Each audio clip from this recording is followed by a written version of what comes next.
Hello everyone. We are back with another and our final session for this year's campaign on sustainability and me.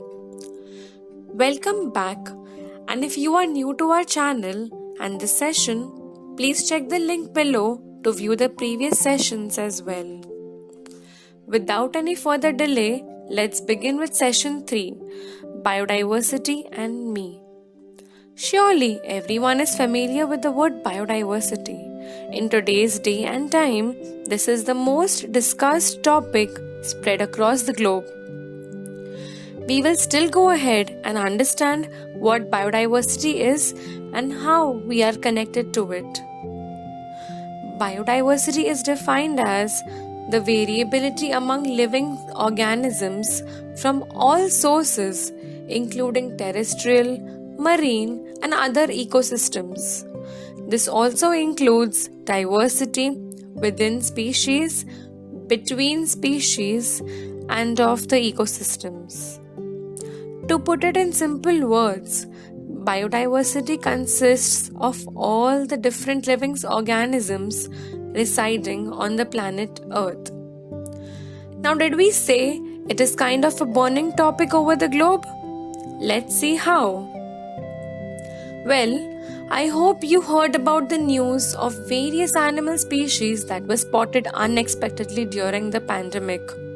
The news of sambar deer wandering the roads in Chandigarh, a small Indian civet being spotted at a zebra crossing in Kerala, dolphins being spotted in Mumbai, critically endangered Ganges dolphin making a return to the ghats of Kolkata. All of these made the headlines of various newspapers and media channels. Similar incidents happened across the globe. It seemed the wild animals took pride and came back to their territory on which we humans have encroached upon now. But was everything in favor of wildlife during the pandemic? Well, that's not true. Poachers found this as an opportunity to hunt the wild species in abundance, leading to an increase of 44% of ungulates being hunted. At the same time, funding for conservation reduced due to drowning global economy. So we see it's important now. Then what is the problem here? The problem is in the actions taken by humans knowingly or unknowingly. You may ask, how? Of course, what does it have to do with you? Is biodiversity really important for our existence? We'll look at all these points in some time, and here's how the flow of our third session is going to be. We will understand the importance of biodiversity, followed by the major threats to it. Further, we'll understand how climate change is impacting biodiversity. And lastly, we will also look at a few simple solutions that we can take at our individual level. So let's begin with stop 1 and understand the importance of biodiversity. A question that simply pops in our head is, what is the importance of biodiversity? Well, to look at the broader perspective, biodiversity provides us with the food we eat. We also get the raw material that is essential for our survival and our industries to run efficiently.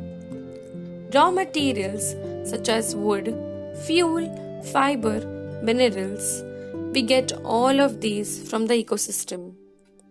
Moreover, the livelihood of many of us depends directly on the existence of biodiversity. For instance, the farmers, fishermen, tourist guides in the forest, and many more survive on what they receive from the biodiversity. Now, this just doesn't end here. We also receive various ecological services from the biodiversity around us. Hence, you see, biodiversity is essential for the humans to survive. Let's understand this deeply by considering an example of the food that we eat daily. From where does the food come in the market? I know the answer is very simple. from the farms that are generally situated outside the city. You have learned in the previous session of all that is necessary to grow food in the farm. It includes farmer, soil, seeds, water, fertilizer, and favorable climatic conditions. But still, the question persists: what role does the biodiversity play in our food production? When we look deeper into the requirements of the essentials of farming, we will notice that only the existence of soil is not enough. We need continuous recycling of nutrients in the soil to grow crops. Polluted water will spoil the crops and impact our health. Hence, for this, we will require pure fresh water. And guess what? We get that also from the ecosystem. Pests are a headache to farmers as it can destroy the crops. But again, the biodiversity comes to our rescue as it knows how to control the pest, but under certain conditions only. A favorable climate is also essential for the crops to grow properly, and this is well regulated by the ecosystem and the existence of biodiversity around us. Lastly, we won't get crops if pollination does not happen, and that again is naturally handled by the pollinators around us. So you see, all the essentials we need to simply grow our food are provided and regulated by the ecosystem around us. Hence, all of these are nothing but ecological services that we receive from the ecosystem. Ecosystem services are the benefits obtained by us from various ecosystem processes. Now, here we have a small activity for you. You have to think of more such services that we humans get from the ecosystem and mention them down in the comment box. Moving further, it's important to understand what are the threats to biodiversity so that we can take measures accordingly. Some of the threats are man-made while some are naturally occurring. Desertification, droughts, sudden changes in weather patterns, overcultivation and harvesting of crops, wildfires, melting glaciers, storms, habitat loss, poaching, pollution are only a few threats to biodiversity. We want you to categorize all of these into the man-made threats and natural threats. I would also like you to think deeply. You will understand that in today's time, a lot of these natural threats are also occurring because of human activities that have harmed our planet and the climate. Talking of climate, 2005 Millennium Ecosystem Assessment has estimated that by the end of this century, climate change will be the major threat of biodiversity loss. We have already learned about climate change in the first session and have also seen how the climate is changing at a faster rate than ever. This is mainly due to the rise in human activities such as mining, transportation, factory farming, rapid growth of industries, increased consumerism, pollution, encroachment, deforestation, habitat loss. And we also know that this list is never ending. Now, since we know climate change is one of the major threat to biodiversity, it becomes crucial for us to see what are the impacts of climate change on the biodiversity. It is said that the changes in climate will lead to changes in the structure and function of the ecosystem. Moreover, some ecosystems will expand in size while others will reduce.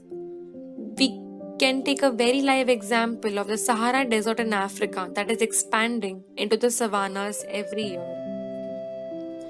And lastly, the species that will not be able to cope with the rapid changes in their surroundings will eventually perish, leading to increase in the extinction rate. So you see how rapidly changing climate is affecting the biodiversity? Now this just doesn't end here. The rising temperature in polar regions and mountain tops has led to ice caps and glaciers to melt. This has directly affected the animals and plants surviving in such extreme temperatures. For instance, the polar bears, snow leopard, and many other organisms are reducing in number due to a decrease in their living space. The migrating species can also be affected by the changes at the places that they stop at, which are important for their survival and is also a place for them to feed at. If the increase in temperature was a problem in colder region, it is also a problem in water. Rise in water temperatures has led to a great loss of corals and also the biodiversity that is associated with it, such as fishes, mollusks, and crustaceans.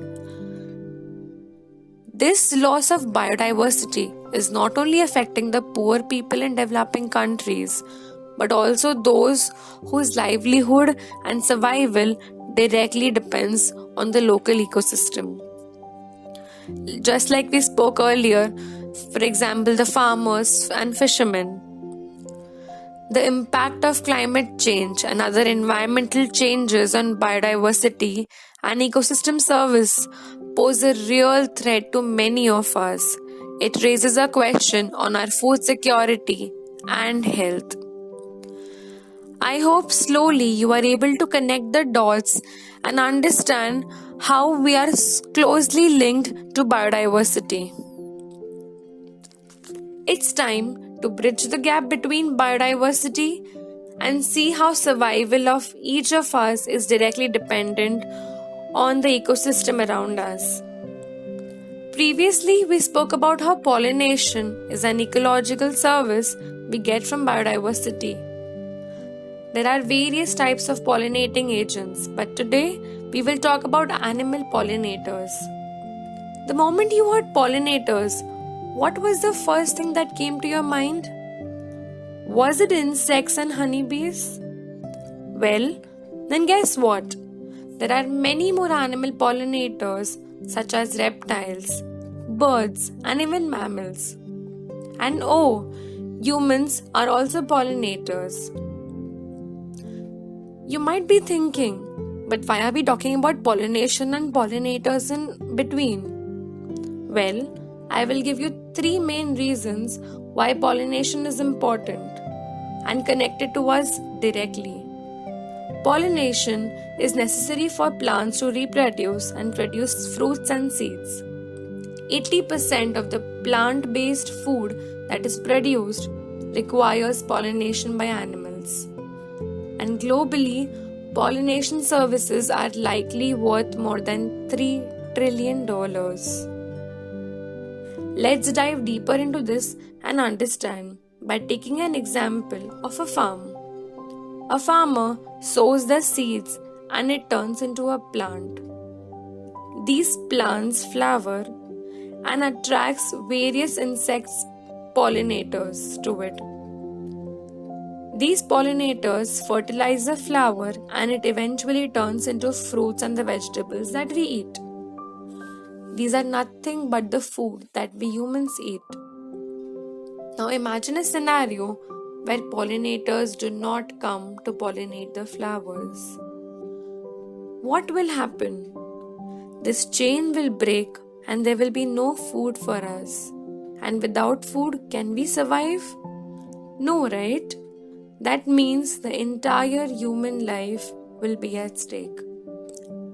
It's been said that if bees disappeared off the earth, man will have only 4 years to survive. I hope you understand how a tiny little pollinator is directly responsible for human survival and how all of our lives are interconnected with the existence of biodiversity around us. There are various such examples exhibiting the direct correlation of biodiversity to our survival. But let's continue further and understand a few threats to the pollinators. growing only one type of crop, that is monoculture crops, air pollution, pathogen, habitat destruction, use of chemical pesticides, light pollution, and this list again is unending. Now, we cannot eliminate all these threats to the pollinators and biodiversity immediately, but we as individuals can definitely take small steps from our end to protect the ones around us. Therefore, let us move to the last part of our session where we learn about a few solutions and contribute our bit to conserve the biodiversity. Firstly, exploring and learning about the biodiversity in our surrounding is something you can do. After knowing about them, you can create awareness about the local biodiversity among your neighbors, friends, and family. To add on to it, you can be very mindful of your actions that can harm the biodiversity and avoid doing it. Simply providing a source of water, not creating noise and light pollution, and not using chemical pesticides on the plants can help a long way. Creating and protecting nesting habitats for insects and birds will definitely help them survive better in the neighborhood. And lastly, to attract beautiful pollinators like butterflies, you can grow plants such as mustard, basil, periwinkle, lemon, and curry leaves. Now, apart from all of these, there are various other ways in which you can protect the biodiversity around you. Indulge in those and make a difference, because biodiversity matters and we are a part of it. So look closely at nature. Every species is a masterpiece exquisitely adapted to the particular environment which it has survived. Who are we humans to destroy or even diminish biodiversity? The significance of this matter couldn't have been better stressed than quoting the words of E.O. Wilson. Keeping these words in mind, let's gear up for acting our part for our nature. Bringing this session and this year's campaign series to an end, I would request you to check the description box below and take the quiz. I hope you have understood these topics and had fun knowing and listening about them as much as we had while preparing and sharing them with you all. So, what are you waiting for? Change begins from one, and that one is you. Go and rebuild the world for the people and our planet. I thank you all for patiently watching this video till the end. Thank you.